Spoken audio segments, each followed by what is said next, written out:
Hello बच्चों, welcome to the PYQ session of national income वाला unit. So I have jotted down here the CBSE questions from mainly from last 2 years. So different types of questions आपको यहाँ पे दिखाई देंगे. ठीक है, so all types of questions like including MCQs as well, 3-4 markers और even a 6 marker question. Right, so let's get started. तो अपने पास बच्चों, I hope you have some notebook with you and you will try and solve the questions alongside, right, for practice.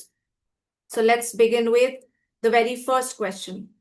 In a two-sector economy, जो हमने पढ़ी थी, the flow of factor payments moves from dash to dash.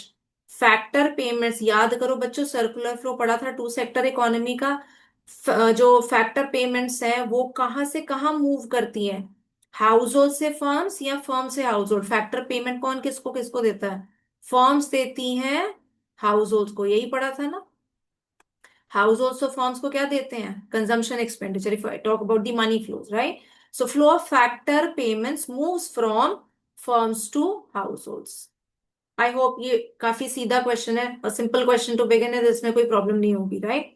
सो चार options आपके सामने हैं, you have to pick, choose the right option.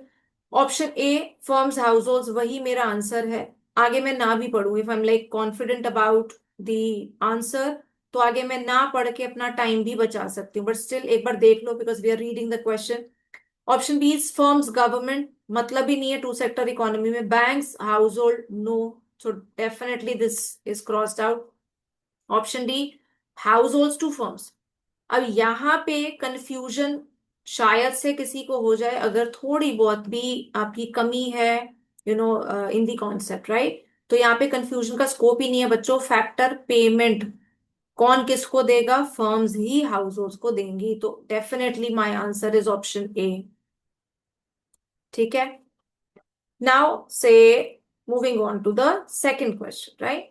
So, read the following statements carefully. So, statement वाला question आ गया. दो statements हमारे सामने हैं. Final goods are those goods which normally lose their identity in the production process. Is it? क्या ये statement ठीक है? सोच के देखो एक बार. फाइनल गुड्स वो गुड्स होते हैं जो नॉर्मली अपना आइडेंटिटी प्रोडक्शन प्रोसेस में लूज कर देते हैं. ये तो इंटरमीडिएट गुड्स होते हैं, यही पढ़ा था, है ना. जो ट्रांसफॉर्म हो जाते हैं, which get transformed or which get used up in the production process, so they lose their identity. Final goods तो अपनी आइडेंटिटी लूज करते ही नहीं है, वो एज इट इज रहते हैं. तो ये स्टेटमेंट बच्चों मेरी डेफिनेटली गलत है. ठीक है, स्टेटमेंट टू पे आ जाए. Final goods may get transformed during the consumption process. Let me highlight this. During the consumption process by a consumer. Do we agree with this statement? तो अगर आप बार बार ये याद करो कि ट्रांसफॉर्म नहीं होते प्रोडक्शन प्रोसेस में, बट कंज्यूमर जब फाइनल प्रोडक्ट खरीदेगा, फॉर एग्जाम्पल इफ आई से आपने ब्रेड खरीदी, जैसे हम एग्जाम्पल्स करते आए हैं. आपने ब्रेड खरीदी, आप घर पे उसको लाते हो तो ब्रेड का कुछ आप बना के, you can make a snack out of it, right. आपने ब्रेड पकौड़ा बना लिया, ठीक है. तो वो ट्रांसफॉर्म हो गई ना. आप घर पे आटा खरीद के लाए, आपने उसकी रोटी बनाई. You bought rice at home and आपने उसको कुक किया. You made certain other thing out of it. तो डेफिनेटली फाइनल गुड्स जो कंज्यूमर यूज कर रहा है वो तो ट्रांसफॉर्म हो ही सकते हैं. They are not getting transformed in the production process. ठीक है. So they may get transform during the consumption process by a consumer. तो ये स्टेटमेंट बच्चों हमारी बिल्कुल ठीक है, राइट. तो मेरा आंसर मेरे को क्या ढूंढना है? Statement one is false, statement two is true. ठीक, तो let's search for the answer. Statement one is false and statement two is true, right. तो ऑप्शन बी मेरा आंसर यहां पे हुआ. I hope you have understood this question. ठीक है. Okay, सो अब आ जाओ क्वेश्चन नंबर 3 पे. फिर से स्टेटमेंट वाला क्वेश्चन आ जाता है. Read the following statements carefully. Statement number 1, brokerage earned bye a dealer. याद करो, ब्रोकरेज पढ़ी थी हमने. ब्रोकरेज या कमीशन सेकंड हैंड गुड्स पे जो दी जाती है वो इंक्लूड होती है. यहाँ क्या दे रखे पढ़ते हैं. Brokerage earned bye a dealer of second hand cars is included in the estimation of national income. यही अभी मैंने बोला, यही हमने पढ़ा था. ब्रोकरेज हमेशा इंक्लूड होगी. क्यों होगी? Because that is a payment for a productive service, right. Statement number two, imputed value of production for self consumption is included in national income। क्या ये स्टेटमेंट ठीक है? यही पढ़ा था ना हमने, प्रोडक्शन फॉर सेल्फ कंजम्पशन की इम्प्यूटेड वैल्यू या एस्टिमेटेड वैल्यू इंक्लूड होगी। क्यों होगी? Because that is adding to our value of output, right? तो वो प्रोडक्शन का पार्ट है, that's adding to the current flow of goods and services, so that should be included, right? तो दोनों statements बच्चों ठीक है हमारी। तो यहाँ पे मेरा आंसर क्या होना चाहिए? Statement one and statement two, या बोथ स्टेटमेंट्स आर ट्रू। तो वो देखो कहाँ पे दे रखा है, both statements one and two are true. Answer option C. ठीक है, आई होप इन पहले तीन क्वेश्चंस में कहीं कोई कंफ्यूजन नहीं होगी और थोड़ा आइडिया आपको लग रहा है किस टाइप से क्वेश्चंस आ रहे हैं। Even the MCQs, right, they are utilizing different question, different concepts to come up with the questions, right? Okay, so now let's move forward। अगले तीन क्वेश्चंस हम देखते हैं आप। सो question number four, income generated from aircrafts of air India, let me mark this out. So income generated from aircrafts of Air India operating between Canada and England would be added to the domestic income, that's NDPFC of dash। चार options आपके सामने हैं। तो जैसे ही आपने ये statement पढ़ी, आपको सीधा मेरे ख्याल से आए वो आपको कॉन्सेप्ट याद आया होगा डोमेस्टिक टेरिटरी का। तो वहां पे जो हमने तीन पॉइंट्स पढ़े थे डोमेस्टिक टेरिटरी के, कि पॉलिटिकल फ्रंटियर्स या बाउंड्री के अलावा क्या क्या इंक्लूड करता है, उसमें पहला पॉइंट ही ये था, राइट? तो जो हमारे एयरक्राफ्ट ऑपरेटिंग बिटवीन से different nations, they are a part of our domestic territory. तो चाहे कनाडा और इंग्लैंड के बीच में ऑपरेट कर रहा है, पर एयरक्राफ्ट किसका है? एयर इंडिया का। वो कहाँ की है? इंडिया की। तो इसकी जो इनकम है, ये एयरक्राफ्ट डोमेस्टिक टेरिटरी, हमारी डोमेस्टिक टेरिटरी का हिस्सा है, और इस बिकॉज ऑफ दैट रीजन जो इसकी इनकम जनरेट होगी, that is a part of our domestic territory, right? So that should be included in domestic territory of India. ठीक है, तो चार ऑप्शंस आप देखो यहाँ पे, Canada, England, both Canada and England, and India. Undoubtedly बच्चों हमारा यहाँ पे आंसर क्या होना चाहिए? Option D. ठीक है, तो डोमेस्टिक टेरिटरी का कंसेप्ट बड़ा क्लियरली, वो पॉइंट्स आप याद रखें जो हमने पढ़ा था। फिशिंग वेसल्स हो गई, the aircrafts which we are operating, they are all a part of our country, right? तो उससे फर्क नहीं पड़ेगा वो किन्हीं और दो कंट्रीज के बीच में ऑपरेट कर रहे हैं। ठीक है, okay, so with this now let's move to another question, question number five. तो अब यहां मेरे को एक फॉर्मूला नजर आ रहा है, value addition which is value added is equal to dash minus intermediate consumption। याद करो, मैं यहीं पे अगर लिखूं वैल्यू एडेड क्या होता है बच्चों? Value of output minus IC, यही पढ़ा था। So choose the correct option to complete the stated formula. चार मेरे को यहाँ पे चीजें दे रखी हैं, let's look at those. First one is domestic sales. Domestic sales मतलब जो मैंने डोमेस्टिक टेरिटरी में बेचा, राइट? सो सेल्स मेरे को पता है, सेल्स एक कंपोनेंट होता है वैल्यू ऑफ आउटपुट का, हम कर चुके हैं। Second one, sales minus change in stock, ये तो बिल्कुल ही गलत है ना? Sales plus change in stock होता है, अगर फॉर्मूला याद करो तो ये तो मैं यहीं पे काट दूं, ये बिल्कुल is totally wrong. Third one, value of output जो मैंने लिखा, ठीक। चौथा, number of units produced into per unit, price per unit, right? तो यहां पे याद करो, आई रिमेम्बर हमने एक न्यूमेरिकल करा था जिसमें हमने किया था number of units sold into price per unit, और इन दोनों को मल्टीप्लाई करके हमने सेल्स की वैल्यू निकाली थी। ठीक है, so this was the sales value. इसमें और इसमें क्या फर्क है बच्चों? ये नंबर ऑफ यूनिट सोल्ड था, तो जब मैंने उसको प्राइस से मल्टीप्लाई किया तो मेरे को सेल्स की वैल्यू मिल गई। ठीक है, पर ये क्या है? नंबर ऑफ यूनिट्स प्रोड्यूस्ड, मेरी total production, my Q, the quantity I produce, तो उसको अगर मैं प्राइस से मल्टीप्लाई करूंगी तो ये बच्चा मेरे को क्या देगा? ये मेरे को वैल्यू ऑफ आउटपुट ही देगा ना, है ना? वैल्यू किससे मिली? प्राइस से मल्टीप्लाई करने पे, और आउटपुट मेरा ये क्यू है। I hope you're clear. ठीक है, तो यहाँ प्रोड्यूस वर्ड मैंने ध्यान देना है। यहाँ पे अगर दे रखा था ये सोल्ड था, सोल्ड को प्राइस से मल्टीप्लाई करेंगे तो सेल्स आएगा, प्रोड्यूस को प्राइस से मल्टीप्लाई करेंगे तो मेरा वैल्यू ऑफ आउटपुट ही आएगा। ठीक है, तो ये भी वैल्यू ऑफ आउटपुट है, ये भी वैल्यू ऑफ आउटपुट है। ये गलत है। डोमेस्टिक सेल्स एक कंपोनेंट है वैल्यू ऑफ आउटपुट का, पूरा हिस्सा नहीं है। चेंज इन स्टॉक इसमें नहीं जुड़ा हुआ, राइट। तो हमें पता है वैल्यू ऑफ आउटपुट में हम सेल्स और चेंज इन स्टॉक प्राइमरली दोनों जोड़ते हैं। और तीसरी भी एक चीज आ जाती है, सेल्फ कंजम्पशन, राइट। तो प्रोडक्शन फॉर सेल्फ कंजम्पशन, ठीक है।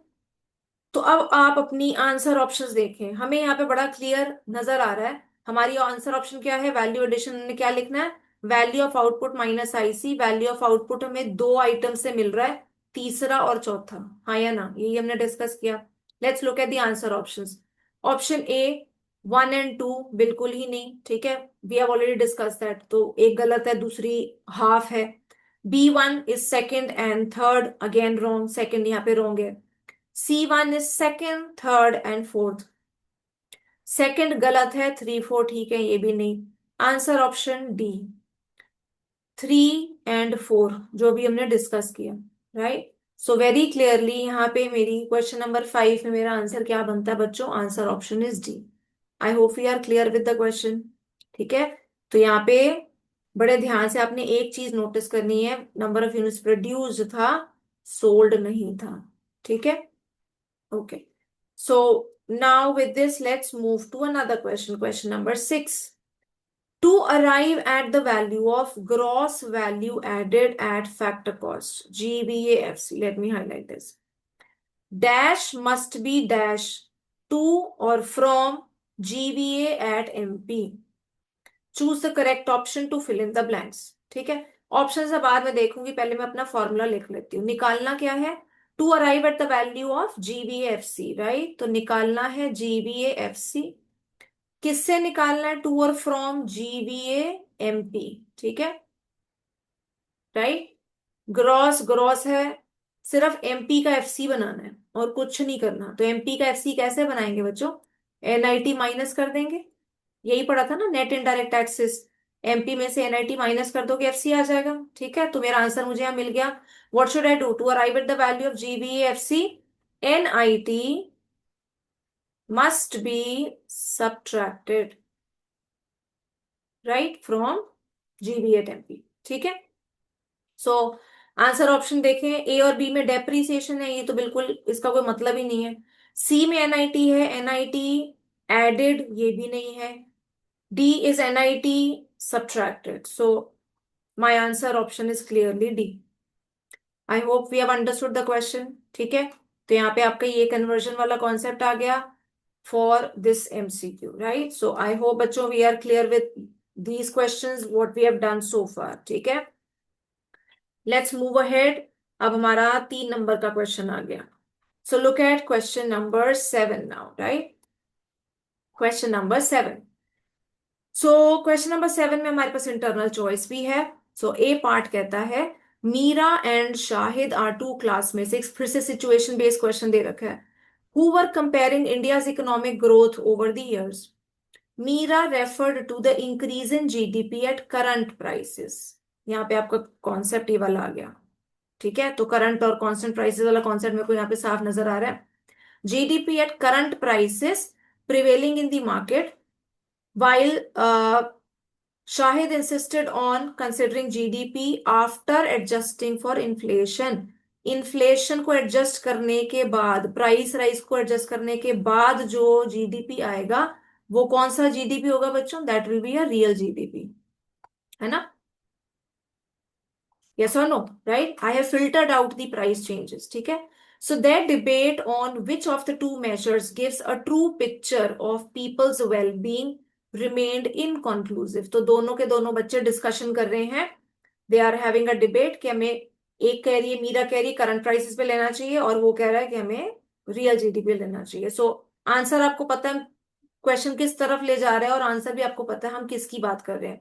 डेफिनेटली रियल जीडीपी ही कंसिडर होना चाहिए, राइट। क्वेश्चन देखते हैं। Considering the above mentioned situation, elaborate with valid reason which of the two variables is considered a better indicator of welfare and why।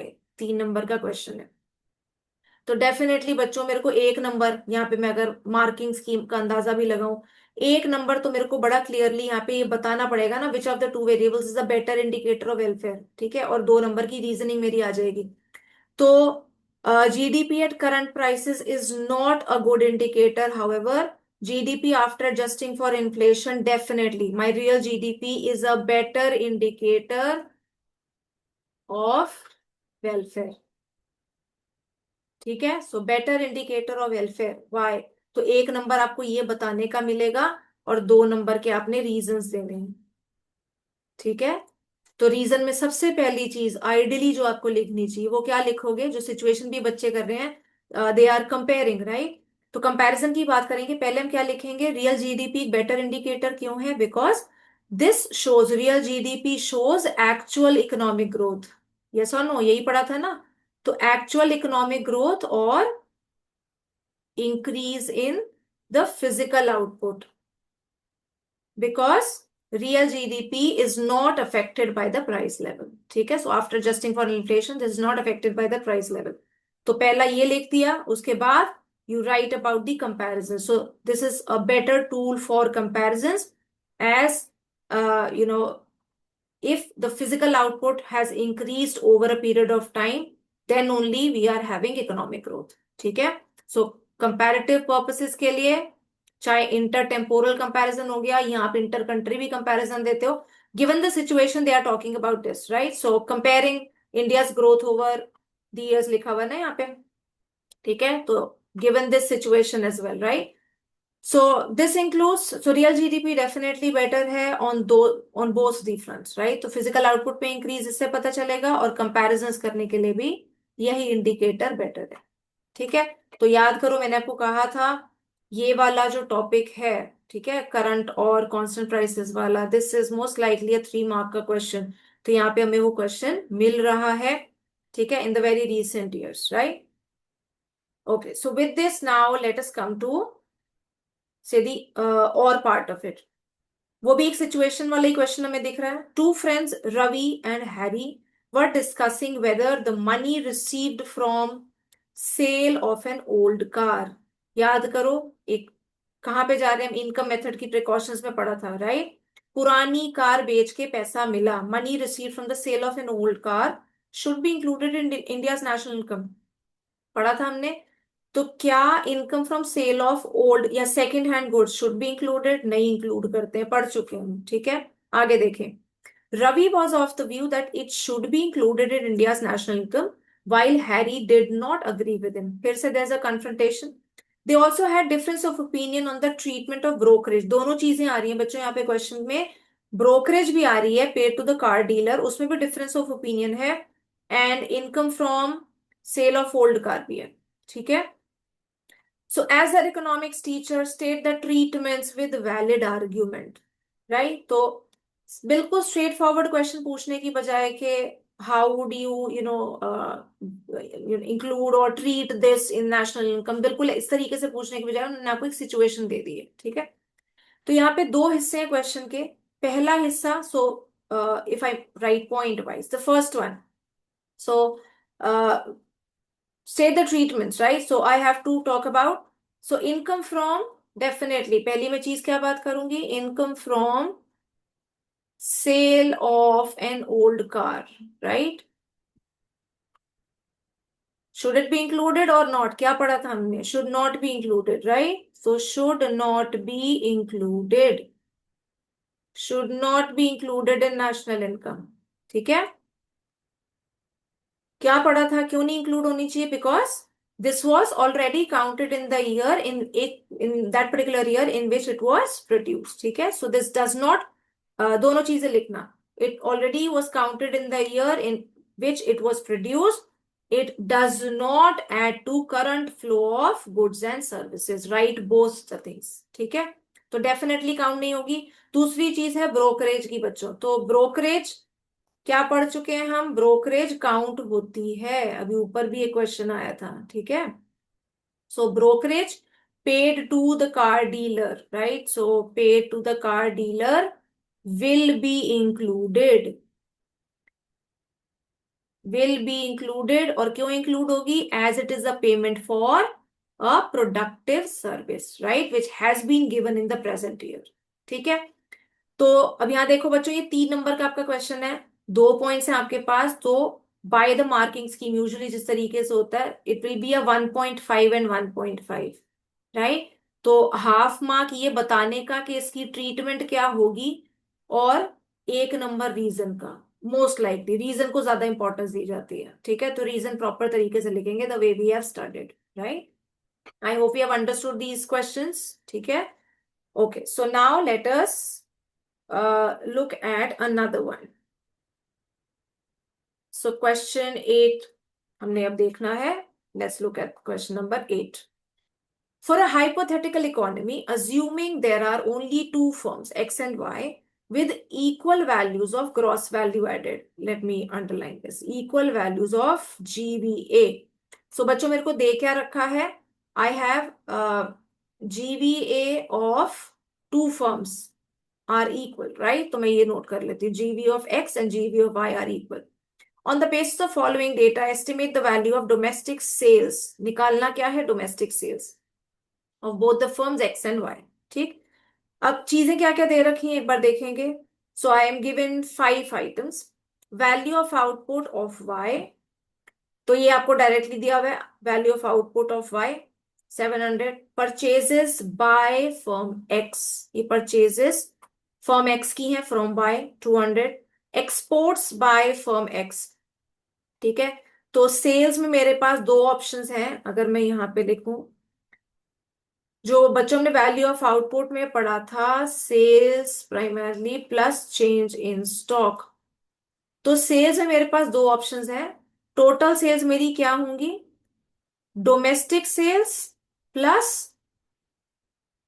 Exports. ठीक है, तो अगर मैं एक प्रोड्यूसर हूं, मैं सेलर हूं, तो मेरे पास दो ऑप्शन है, मैं डोमेस्टिकली बेच सकती हूँ, यहां पे ही बेच सकती हूँ इन द डोमेस्टिक टेरिटरी, या मैं अपना प्रोडक्ट बाहर भी बेच सकती हूँ। तो सेल्स में तो दोनों ही आ जाएंगे ना, दोनों जुड़ के मेरी टोटल सेल्स बनेगी। ठीक है, तो सेल्स में domestic sales plus exports, right. Okay, so coming back to the question now. So purchases by X from Y, तो ये मेरा क्या हो गया बच्चों? This is IC of X, हाँ या ना, इंटरमीडिएट कंजम्पशन ऑफ एक्स। ठीक है, फर्म एक्स की परचेजेस है ना वाई से। Exports by firm X, purchases by firm Y, ये क्या है? IC of Y. ठीक है, additions to stock of firm X, this is change in stock of firm X. ये हमें 5 चीजें दी हैं, और हमें निकालना क्या है? हमें डोमेस्टिक सेल्स निकालनी। ठीक है, तो this is a good question, and if you see this is a 4 marker numerical, right. तो अब यहाँ पे क्या करेंगे, एक चीज हमें ये दे रखी है जिसको हम इस्तेमाल करेंगे। सबसे पहले मेरे को यहाँ पे क्या नजर आ रहा है? वैल्यू ऑफ आउटपुट, फॉर्मूला लिख लो पहले। जीवीए, अभी एक्स और वाई में नहीं लिख दी, वैल्यू एडेड और gross value added at market price, जो हम लिखते हैं, फॉर्मूला क्या होता है? Value of output minus intermediate consumption. ठीक है, तो y की अगर आप देखो, value of output of y directly आपको दे रखा है। फिर परचेजेस, ये आईसी और वाई हमने लिखा, परचेजेस बाय फर्म वाई, ये हमें डायरेक्टली दिया हुआ है। ठीक है, तो अगर मैं जीवी एमपी वाई का निकालू, let me write Y as a superscript, because जगह नहीं है तो ब्रैकेट डाल के आप लिख सकते हो। ठीक, so this will be equal to, value of output कितनी है बच्चों इसकी? 700। इंटरमीडिएट कंजम्पशन कितना है? 150। ठीक है, दोनों डायरेक्टली मेरे को दिया हुआ था, बस मैं वैल्यू डाल के सॉल्व करूं तो ये कितना आ गया? This will be a 550, values in crores. सो जीवीएमपी हमने निकाल लिया, वाई का कितना है? 550। ठीक है, so this implies GVA MP of x will also be 550 crore. Yes और नो? क्योंकि ये शुरुआत में हमें दे रखा है क्वेश्चन में। ठीक है, सो जीवीएमपी एक्स का भी 550 है, और जीवीएमपी क्या होता है अब यहां पे लिखो। सो this implies value of output minus IC for x will be 550 crore. ठीक है, सो वैल्यू ऑफ आउटपुट अब यहाँ पे खोल देते हैं, मेरे को यहाँ पे नजर आ रहा है कुछ, राइट। तो आई हैव एक्सपोर्ट्स। ठीक है, तो अगर मैं यहाँ पे लिखूं, ये चलो, just keeping things simple, let me write the value of output over here. Intermediate consumption X की कितनी है, so purchases by firm X is how much, 200। ठीक है, सो पहले मैं ये लिख लेती हूँ, जो एक्स का आईसी है 200 है, तो 550 इधर लिखा। This implies value of output 200 goes the other side, so value of output बच्चों कितना आया 750, 200 हो जाके ऐड हो गया। ठीक है, अब वैल्यू ऑफ आउटपुट में से हमें निकालना क्या है, डोमेस्टिक सेल्स। ठीक, तो वैल्यू ऑफ आउटपुट को खोल देते हैं। Value of output is sales plus change in stock, ठीक है, इज इक्वल टू 750, राइट। अब सेल्स, जैसे मैंने आपको कहा, सेल्स में दो हिस्से आ गए, डोमेस्टिक सेल्स और एक्सपोर्ट्स। मेरे को यहाँ नजर आ रहा है, मेरे को एक्सपोर्ट्स बाय फर्म एक्स दे रखा है और डोमेस्टिक सेल्स निकालनी है। ठीक है, of both X and Y is given. Okay, let us see. So this is domestic sales plus exports plus change in stock is equal to 750, right? Domestic sales मेरे को निकालनी है, मैं इसको ऐसे ही रखती हूँ। So this will be equal to what? Exports उधर जाके माइनस हो जाएगा, addition to stock is your change in stock, plus value उधर जाके माइनस हो जाएगा। ठीक है, तो I am just writing because मेरे पे स्पेस कम है, उधर ले जाके मैं सिर्फ वैल्यू डाल के माइनस कर रही हूँ। सो एक्सपोर्ट्स इज 100 माइनस एक्सपोर्ट्स हो गया, और एडिशन टू स्टॉक 50 है, ये भी उधर जाके माइनस हो गया। तो 750 और ये दोनों वैल्यूज माइनस हुई, 150, 150, राइट। तो 150 से माइनस हो गया तो कितना बचेगा, 600 करोड़। ठीक है, that is my answer. Domestic sales of X is equal to 600 crores. I hope you have understood this question. ठीक है, अब यहाँ पे estimate the value of domestic sales of both the firms, यहाँ पे आ रहा है x and y, right? तो x की तो वैल्यू यही होगी जो हमने निकाली है। ठीक है, तो value of output of firm y is this. अगर मैं y का यहाँ पे करूं, let me rub of a little bit, let me rub off this portion. I hope बच्चों में x का जो हमने निकाला मैं वो समझ आ गया। ठीक है, so let me write here for y, right. So फिर से वही वाली चीज, वैल्यू ऑफ आउटपुट में हमारा सेल्स आएगा। ठीक है, so value of output is sales plus change in stock. ठीक है, ये मैं y का लिख रही हूँ। सो वैल्यू ऑफ आउटपुट बच्चों y की है 700, सेल्स मैं अगर लिखूं यहाँ पे, तो let me write both domestic sales plus exports plus change in stock. अब यहां मैं अगर देखूं, जो मेरे को डेटा दे रखा है, ना मेरे को वाई के एक्सपोर्ट्स दे रखे हैं और ना मेरे को चेंज इन स्टॉक दे रखा है वाई का, तो ये दोनों चीजें ही जीरो हैं इसके लिए, क्योंकि दे ही नहीं रखा, right. So this implies 700 is equal to domestic sales plus zero, मैं जीरो लिख के दिखा दूंगी। ठीक है, so domestic sales of Y is equal to the value of output itself which is 700 crore. I hope you are clear with this question. छोटा सा question है, पर यहाँ पे ये वाली चीज, डोमेस्टिक सेल्स और एक्सपोर्ट्स वाली चीज आपको याद रखने की जरूरत है। इसको हमने कैसे इस्तेमाल किया, पहले वाई के आइटम्स जो डायरेक्टली दिए थे जीबीएमपी, उससे निकाल लिया, then how did we proceed.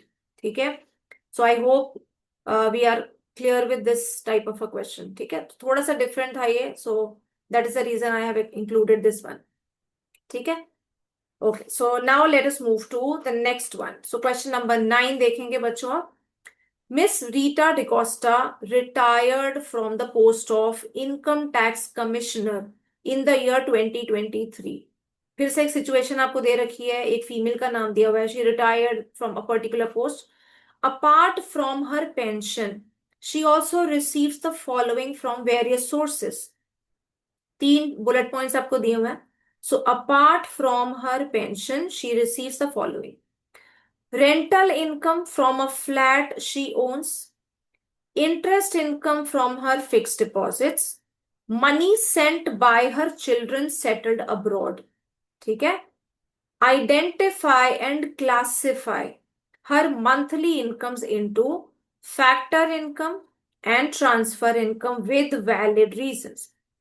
4 number का क्वेश्चन है बच्चों। तो अब क्वेश्चन ध्यान से देखें, यहाँ पे आपको 3 बुलेट पॉइंट्स दे रखे हैं।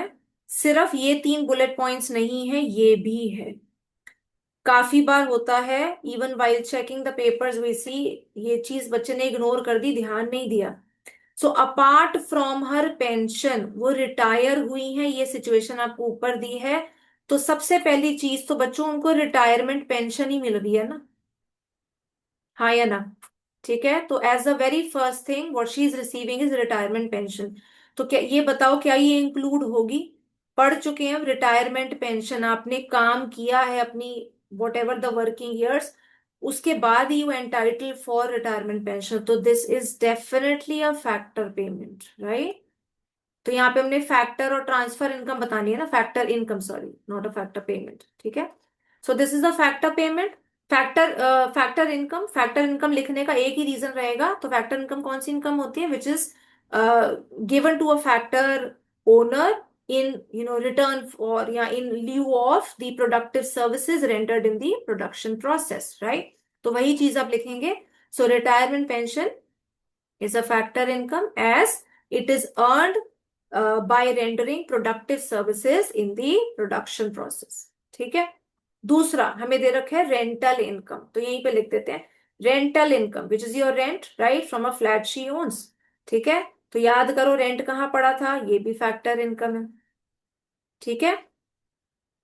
तो उनका फ्लैट है जो उन्होंने किराए पे दे रखा है, उससे रेंट उन्हें मिल रहा है, वो भी फैक्टर इनकम है, रीजन में फिर से वही लिखा जाएगा, राइट, जो भी हमने डिस्कस किया। So this is being received as as a payment for rendering productive services, ठीक है। इंटरेस्ट, इंटरेस्ट का पड़ा था, interest income from her fix deposits, right? So interest include होगा या नहीं होगा? कहाँ पढ़ा था हमने इंटरेस्ट? इंटरेस्ट किस में होता है? फैक्टर इनकम, ठीक है। तो उनकी जो एफडीज हैं उस पे the interest she is earning, so that will be counted in the factor income, reason वही आएगा, राइट? Money sent by her children settled abroad, बाहर बच्चे हैं वो पैसा भेजते हैं, कहाँ पे इसको पढ़ा था, याद करो, this is nothing but unilateral transfers या ट्रांसफर इनकम, यहाँ पे अगर हम बात करें तो, ठीक है। तो बाकी तीनों फैक्टर इनकम है फॉर द सेम रीजन जो भी हमने बात की। और money sent by the children settled abroad, that's a clear transfer income. तो ट्रांसफर इनकम कौन सी होती है? This is received without rendering any productive service in return, ठीक है। तो दोनों का कंसेप्ट ही लिखना है। 4 नंबर का क्वेश्चन है, 4 आपके पास पॉइंट्स हैं, तो आइडेंटिफाई हमने किया कि फैक्टर इनकम है या ट्रांसफर इनकम है, और रीजन देना है, ठीक। I hope you are clear with this. तो यहाँ पे हमारा कॉन्सेप्ट आ गया ट्रांसफर और फैक्टर इनकम का, ठीक है। अब हम आते हैं अपने अगले क्वेश्चन पे। सो let me show you the complete question. So question number 10 देखेंगे बच्चों अब। क्वेश्चन नंबर 10, यहाँ पे भी हमारे पास इंटरनल चॉइस है, so we have 2 parts. Question first A part देखें। A country's total national income at the end of the year is 80,000 crores, right? यहाँ पे भी एक मेरे को एक सिचुएशन सी दिख रही है। I have an example. So at the end of the year is 80,000 crores. During the same year, the gross domestic product GDP increased by 10,000 crores. The depreciation on capital goods was 2,000 crores. And national savings at the end of the year is 15,000 crores. ठीक, तो आपको different variables दे रखे हैं। Additionally, the countries invested 8,000 crores in new capital goods industries, right? So that's your investment, ठीक है? So in the light of the above text, categorize the items as stock or flow variables with valid arguments।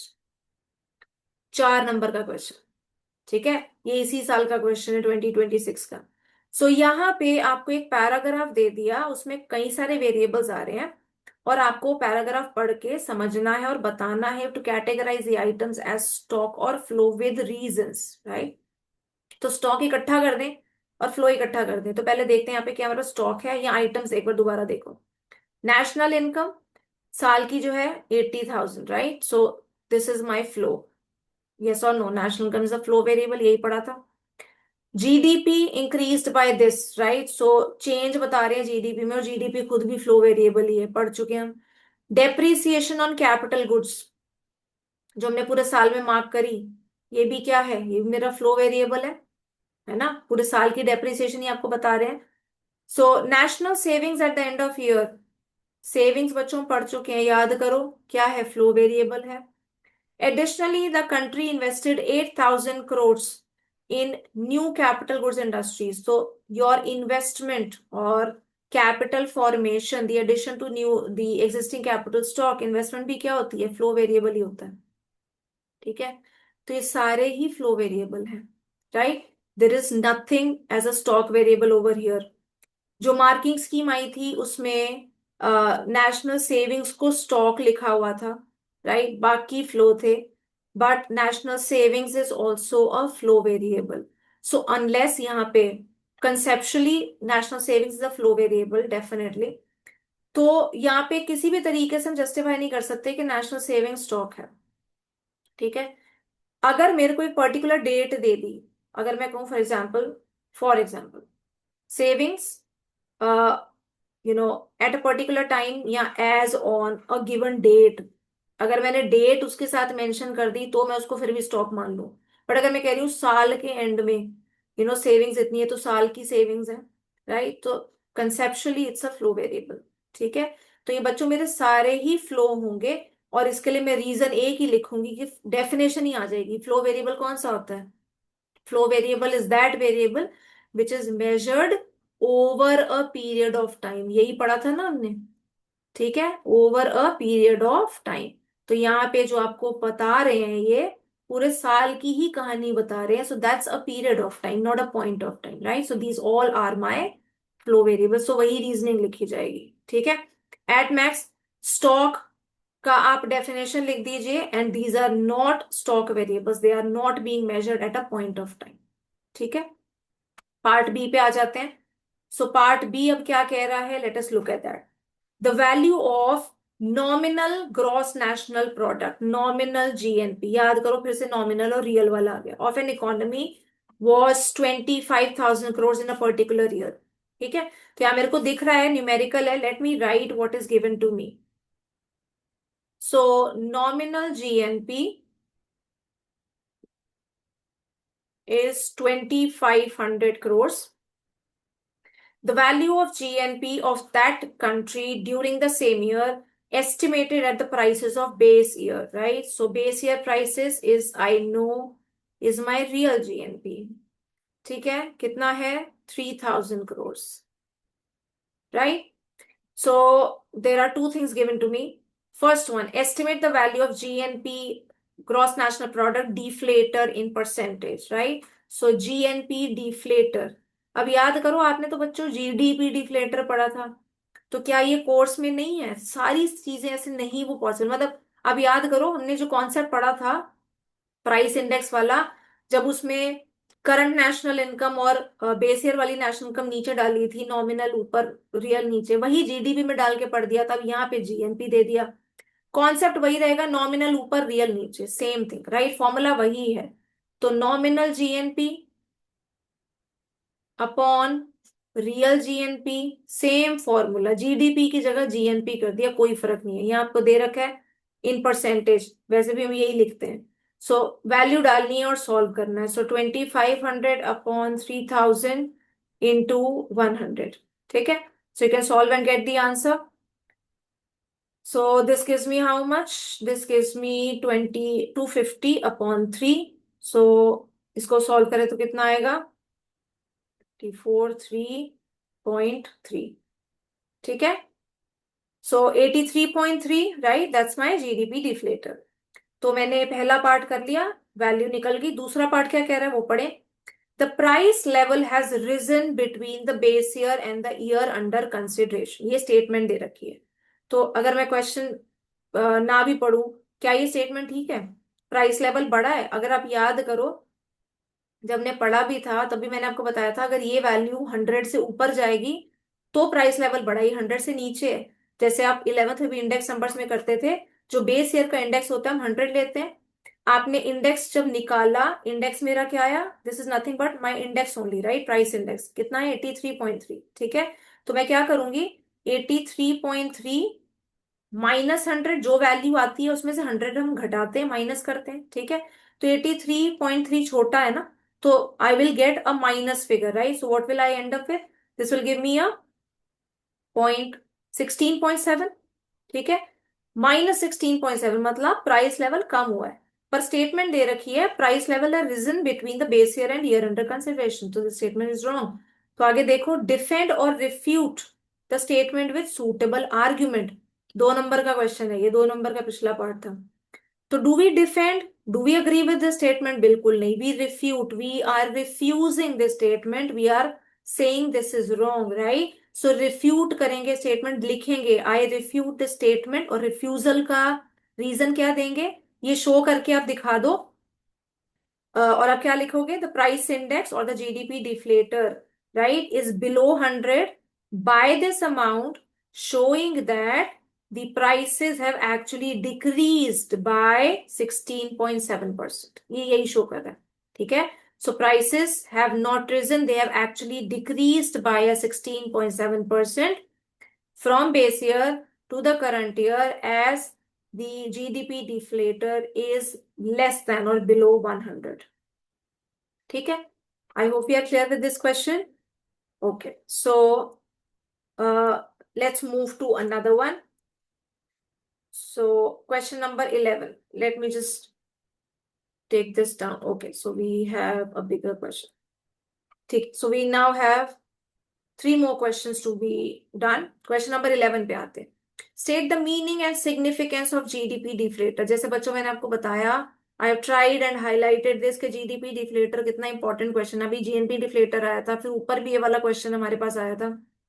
So if we talk about, this is a straightforward question, 3 number का question है ये। Meaning आपसे पूछा है और significance पूछी है। तो जीडीपी डिफ्लेटर आपको क्या बताता है, GDP deflator simply tells you it's a ratio of your nominal GDP and real GDP, ठीक है। जीडीपी डिफ्लेटर इसी की रेशियो ही बताता है, right. So you can even add in percentage terms, into 100 हम करते हैं, ठीक है। सिग्निफिकेंस इसकी क्या है, this is just simply a price index, so this is trying to highlight the changes in the price level और इन्फ्लेशन, ठीक है। This is highlighting the changes in the price level और inflation in the economy, and with an aim to remove, ठीक है। तो ultimately हम करना क्या चाह रहे हैं, प्राइस लेवल को हमने, प्राइस इंपैक्ट को हमने रिमूव करना है from the value of GDP in order actually to see the real economic growth, right. So the aim or the significance of the GDP deflator is to evaluate or find out the changes in the price level or inflation, thereby removing their effect from the nominal GDP in order to compute the actual economic growth or real growth in the economy, ठीक है। तो इसका basic M इतना ही है, right. सो 1 number में आपका meaning आ गया, आप फॉर्मूला भी वहां पे लिख सकते हैं, मीनिंग ऑब्वियसली आप वर्ड्स में बताएंगे, and we talk about the significance, ठीक है। So this and highlighting the actual और रियल ग्रोथ, ठीक है। So that was question number 11 for 3 marks. अब आते हैं क्वेश्चन नंबर 12 पे। सो क्वेश्चन नंबर 12 में भी 3 नंबर का क्वेश्चन है, वी हैव और पार्ट एज वेल। सो पहला पार्ट क्या कह रहा है, explain any 2 precautions pertaining to the expenditure method. याद करो, प्रिकॉशंस मैंने आपको कहा था बच्चों, प्रिकॉशंस, स्टेप्स और प्रिकॉशंस काफी इंपॉर्टेंट है। अलग अलग तरीके से हमें नजर आते हैं, तो बार बार से ब्रोकरेज वाला पॉइंट आ रहा था, वैल्यू सेकेंड हैंड गुड्स की इंक्लूड होगी नहीं होगी, all those type of questions, right. So 2 precautions expenditure method की आपने बतानी है फॉर 3 मार्क्स, एंड यहाँ पे लिखें या ना लिखें ऑब्वियस सी बात है, 2 प्रिकॉशंस 3 नंबर में समझ नहीं आया, so it will be a 1.5 and 1.5, right. आधा नंबर बताने का होगा और 1 नंबर एक्सप्लेन करने का, या इधर which ways, that depends upon the marking scheme, ठीक है। तो बट यहाँ पे ये मैं जरूर हाईलाइट करना चाह रही हूँ, उसमें बच्चों रीजन जरूर देना, ठीक है। तो अगर मैं फॉर एग्जांपल कहूं, expenditure incurred on intermediate goods will not be included, तो वहां पे मैं रीजन जरूर लिखूंगी, वही जो हम पढ़ चुके हैं। ठीक है, तो आपको पता है इंटरमीडिएट गुड्स, उस पे जो एक्सपेंडिचर है वो हम क्यों नहीं इंक्लूड करेंगे, because they are already, their value is already included in the final goods. अगर हम उसको दोबारा काउंट करेंगे तो क्या हो जाएगा, that will lead to the problem of double counting. तो please specify the reason in very very clear words, right. Similarly दूसरा अगर मैं बात करूं, फिर से वही चीज, अगर हम कहें say sale of, sorry, expenditure on purchase of the second hand goods, right, will not be included, वहां पे भी अपने रीजन देना। ठीक है, तो कोई भी दो प्रिकॉशंस जो भी आपको याद आए उसको आप, और जब भी वैसे लिखेंगे हमेशा रीजन के साथ ही लिखेंगे। ठीक है, तो ये हमारा सीधा क्वेश्चन था थ्योरी वाला। इसका और पार्ट देखो, फिर से यहाँ पे एक न्यूमेरिकल दिख रहा है। So on the basis of following hypothetical data, in crore यहाँ पे आ गया, ये आगे होना चाहिए, okay never mind. So we are given 2 years, 2021 and 22-23। ठीक है, दो फाइनेंशियल ईयर्स दिए हैं। हमें दे रखा है nominal GDP and nominal GDP adjusted to base year prices. ठीक है, तो फिर से देखो यहाँ पे वही वाला कंसेप्ट आ रहा है, थोड़ा सा change. Nominal GDP we are okay with, nominal GDP adjusted to base year price, ये ना बच्चों बहुत बढ़िया तरीका है वर्ड्स को ऐसे इस्तेमाल करने का, घुमा फिरा के, जिससे आप कंफ्यूज हो जाओ, पर कंफ्यूज नहीं होने की जरूरत। जैसे ही देखा adjusted to base year prices, तो बच्चों नॉमिनल जीडीपी अगर मैंने एडजस्ट कर दिया तो वो रियल जीडीपी बन गया ना। ठीक है, तो this is nothing but real GDP, क्योंकि एडजस्ट कर दिया इसको बेस ईयर प्राइसेस पे। ठीक है, तो ये मैं जब पढ़ूं तो मैं लिख लूं ये रियल जीडीपी है। अब निकालना क्या है, calculate the percentage change in real GDP in the year 2023 using this as the base period, right? So ये मेरा बेस ईयर है, 2021 वाला, 22-23 के लिए मेरे को परसेंटेज चेंज निकालना है इन द रियल जीडीपी। तो अब यहाँ बच्चों क्वेश्चन थोड़ा सा डिफरेंट हो गया, this is not a typical जो हम करते आए हैं, जो हमने पीछे भी देखा जीडीपी डिफ्लेटर वाला, नहीं। तो this simply involves that basic slide math जो आपने 11th में भी करी हुई है। अगर मेरे को परसेंटेज चेंज किसी चीज में निकालना है, so percentage change in real GDP, किसी भी चीज का परसेंटेज चेंज क्या होता है, एक्चुअल चेंज अपॉन जो इनिशियल वैल्यू है, right. So this will be a change in real GDP upon the GDP of base year, yes और नो, राइट। इनिशियल जीडीपी, या मैं यहाँ शॉर्ट में लिखूं जीडीपी ऑफ बेस ईयर, वही है इनिशियल मेरा, इनटू 100, बिकॉज मैं परसेंटेज चेंज निकाल रही हूँ। ठीक है, I hope you are clear with this, right. तो एब्सोल्यूट चेंज और change in real GDP, so मेरा नया वैल्यू क्या है, 6000, बेस ईयर की वैल्यू कितनी थी, 5000। So you need to write 6000 minus 5000 divided by base year की value 5000 into 100। So just simply solve for this. So this gives you 1000 upon 5000 into 100. ठीक है, so कितना आ गया, 20, right? So 20% is your change in real GDP. पहले 5 था, अब 6000 हो गया। Are we clear? So this question was something different. पहली चीज ये कि आप क्वेश्चन कह देता है रियल जीडीपी में परसेंटेज चेंज दिखाओ, ऊपर रियल नाम दिया नहीं हुआ, तो हम इससे घबरा ना जाएं, adjusted to base year price लिख दिया, चाहे आगे नॉमिनल है तो बच्चों यही रियल जीडीपी है। पहली चीज ये आइडेंटिफाई करना हमें पता होना चाहिए। उसके बाद जीडीपी डिफ्लेटर ना पूछ के, जिसकी हम उम्मीद कर सकते थे, percentage change in real GDP निकालने को बोल दिया। ठीक है, तो दिस इज ऑल्सो 3 मार्क का न्यूमेरिकल। तो क्वेश्चन लंबा चौड़ा नहीं है ना, मैथ्स डिफिकल्ट है, it's just the identification of the concept that matters. ठीक है, आई होप हमें ये क्वेश्चन समझ आ गया, right. Okay, so let us move to the next and the last question. तो यहाँ पे भी दो पार्ट्स है हमारे पास। First part says Gauhar has recently completed her fashion designing studies and started a boutique. Situation दे दी है आपको। To produce dresses for sale she purchased various materials including a sewing machine. जो जो दिया खरीद रही है ना उसको जरा अंडरलाइन कर देते हैं। ठीक है, सो उसने क्या क्या खरीदा, मशीन खरीदी, सिलाई मशीन, फैब्रिक, ठीक, बटन्स एंड थ्रेड, चार चीजें आपको दी। These items are essential for producing the dresses, definitely. Classify the material purchased by Gohar as final or intermediate goods, giving valid reasons in support of the classifications. 4 number का question है, चार items हमें दे रखी हैं, 1 2 3 4 करके आप लिखेंगे, इनको बताएंगे इंटरमीडिएट है और फाइनल है और क्यों। ठीक है, और क्यों में उनका रीजन में उनकी डेफिनेशन ही आ जाती है, सिंपल सी भाषा। ठीक है, तो स्विंग मशीन बच्चों क्या है, सबसे पहली अगर मैं चीज बोलूं, swing machine is this intermediate और फाइनल। जैसे ही मशीन देखा ऑब्वियस सी बात है फाइनल है, right. So this is a final good. क्यों, याद करो फाइनल गुड क्या होता है, क्या डेफिनेशन पड़ी थी, वो गुड या तो जो कंजम्पशन के लिए या इन्वेस्टमेंट के लिए। तो स्विंग मशीन किस लिए है, it is for investment, right. So final good as it is meant for investment. ठीक है, दूसरा फैब्रिक। फैब्रिक क्या है, कपड़ा जिसको वो सिल के कोई ड्रेस बनाएगी तो वो यूज अप हो जाएगा प्रोडक्शन प्रोसेस में, so that is clearly intermediate good.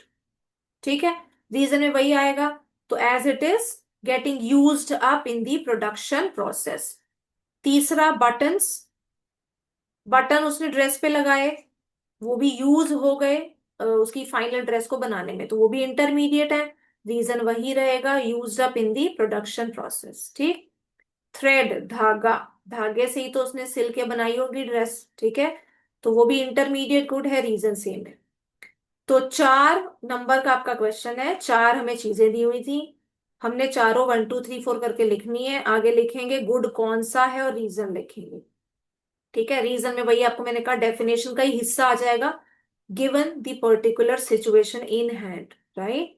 I hope बच्चों क्वेश्चन हमें क्लियर है। ठीक है, तो डायरेक्ट क्वेश्चन ना पूछ के कि फाइनल इंटरमीडिएट में डिफरेंस क्या है, उनका मीनिंग क्या है, हमने यहाँ पे एक नया सिचुएशन बना दी। ठीक है, okay, look at the next part. National income is always equal to the domestic income in a two sector economy.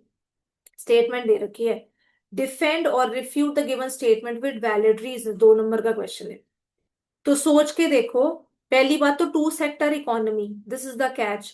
To sector economy क्या होती है, जिसमें सिर्फ हाउस होल्ड्स और फर्म होती है ना, ना गवर्नमेंट होता है, ना गवर्नमेंट होती है और ना ही एक्सटर्नल सेक्टर होती है। ठीक है, so we are not dealing with the rest of the world, right. So this is definitely what we are talking about, we are a closed economy, right, with no government. So national income is always equal to domestic income in a two sector economy. तो national income और domestic income का क्या relation है, equation याद करो, national income is equal to domestic income plus NFI, यही पढ़ा था। ठीक है, NFI तो तब आएगा ना जब एक्सटर्नल सेक्टर है, from abroad, factor income from abroad minus factor income to abroad.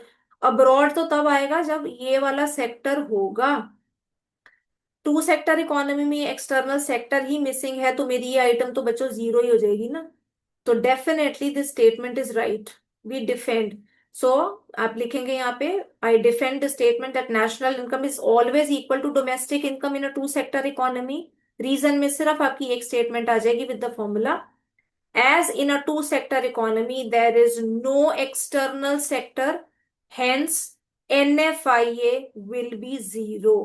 ठीक है, फिर फॉर्मूला लिख के आप ये दिखा दोगे, since NFIA zero, national income will be equal to domestic income.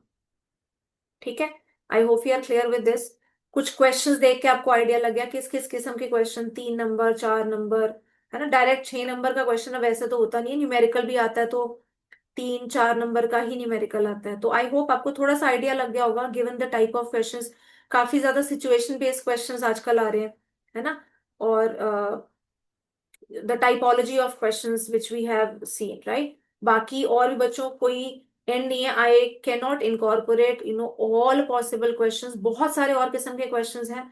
तो साथ साथ भी मैंने आपको बताए थे डिफरेंट टाइप ऑफ क्वेश्चंस, या मेन मेन जो हमारे टॉपिक सारे हमने करने हैं, right. So with this, with these 13 questions I have tried my level best कि आपको अलग अलग किस्म के क्वेश्चंस में दे सकूं, but please do revise over and over again the topics, बार बार पढ़ो और अलग अलग किस्म के क्वेश्चंस प्रैक्टिस करके देखो, ठीक है। सो thank you so much for this very class. I will see you with another session. Next session will be on the PYQs on balance of payments, ठीक है। So I'll see you in the next one.